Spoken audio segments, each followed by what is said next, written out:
Good evening, everyone. Welcome to all of you on new chapter. Chapter है second class Hindi का 21st। ठीक है, इस चैप्टर का नेम है हाथी साइकिल चला रहा है। ओ, कितनी अच्छी साइकिल चला रहा हाथी। ओ, देखिए देखिए देखिए देखिए। चलिए गाते हैं, ये एक कविता है, कविता को गाना पड़ता है साथ में। चलिए चलिए गाते। हाथी साइकिल चला रहा था, पीछे पीछे चींटी बैठी थी। ओ, ये देखिए चींटी बैठी है। झूम रहा था हवा में हाथी, चींटी सांस ऐंठी थी। तभी चढ़ाई सीधी आई, लगे हाफने हाथी दादा। चरम मरम चू रुकी साइकिल, लगा सरकने पीछे चक्का। ओ ओ, ये देखिए देखिए देखिए देखिए। चींटी चट कूदी साइकिल से, बोली मत घबरा दादा, आप पाँव पैडल पर मारो, मैं हूं ना देती हूँ धक्का। ओ, ये देखिए चींटी धक्का देने लगी है। ये देखिए। ये देखिए, है ना, कितनी अच्छी कविता है। आइए नेक्स्ट पेज में बातचीत के लिए। आइए इस कविता पर एक कहानी बनाए, दिए गए खाली स्थान को भरकर कहानी पूरा कीजिए। हाथी।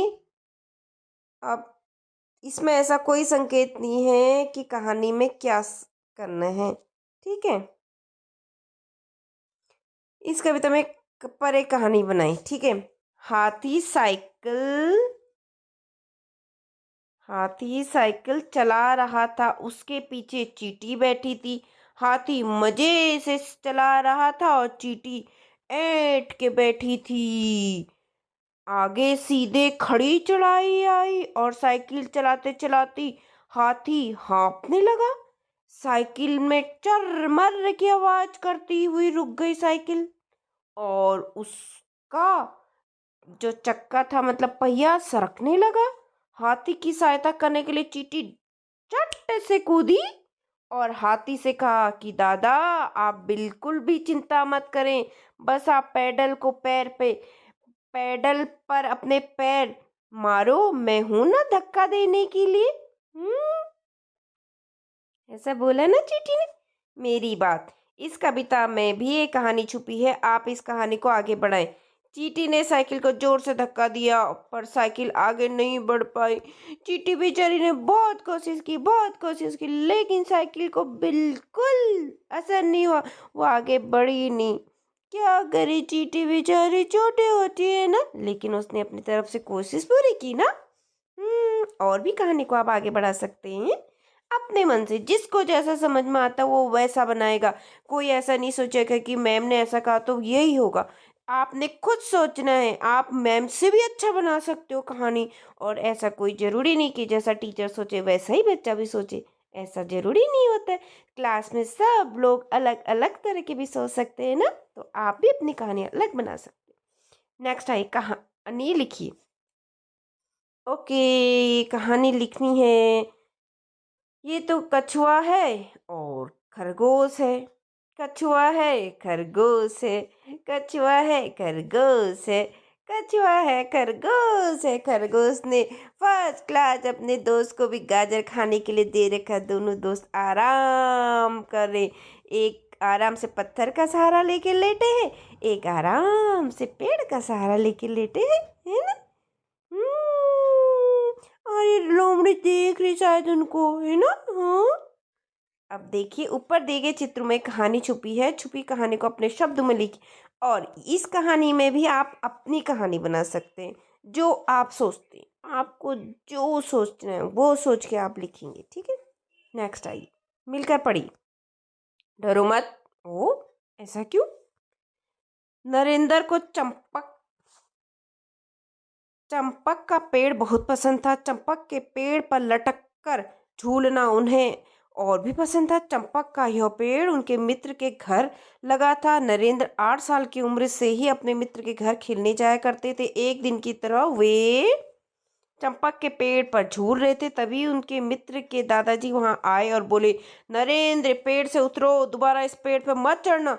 ओह, क्यों?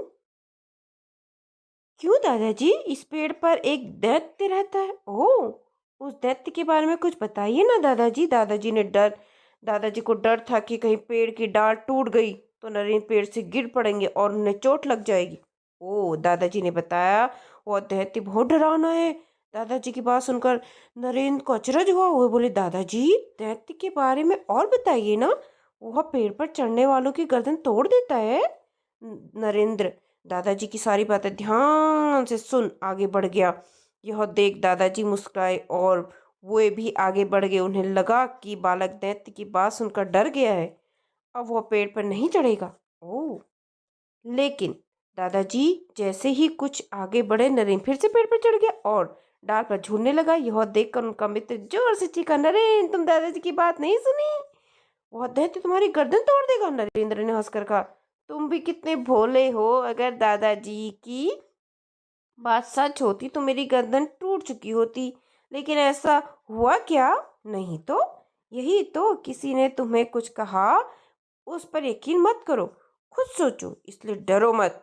हाँ, बिल्कुल सही बात कही नरेंद्र ने ना। डरना नहीं है हमें, हमें जो अपने दिमाग से सोचना है ना। आगे चलकर यही बालक नरेंद्र स्वामी विवेकानंद नाम से प्रसिद्ध हुए। स्वामी विवेकानंद बचपन से निडर एवं समझदार थे। तो ये स्वामी विवेकानंद जी हैं और ये इनके जीवन की कहानी है। ठीक है। क्या सीखे इस कहानी से? इस कहानी से हम ये सीखे कि हमें किसी की बातों में नहीं आना चाहिए। भले ही वो हमसे बड़े हों, लेकिन हम उनकी बात को सुन सकते हैं, लेकिन अपनी दिमाग का भी यूज करेंगे ना। और डरना तो बिल्कुल नहीं है। और भूत, पिशाच, चुड़ैल, ये सब तो कुछ होते ही नहीं है दुनिया में ना। ये तो सब बहुत ऐसे डराने के लिए बोलते हैं बच्चों से, लेकिन ये सब इस दुनिया में है ही नहीं। ठीक है। अब ये चैप्टर होता है हमारा यहीं पे complete. Thank you for watching all of you. Bye bye, जय हिंद। कोई क्वेश्चन हो इस पार्ट से रिलेटेड तो आप मुझे कमेंट कर सकते हैं। ओके।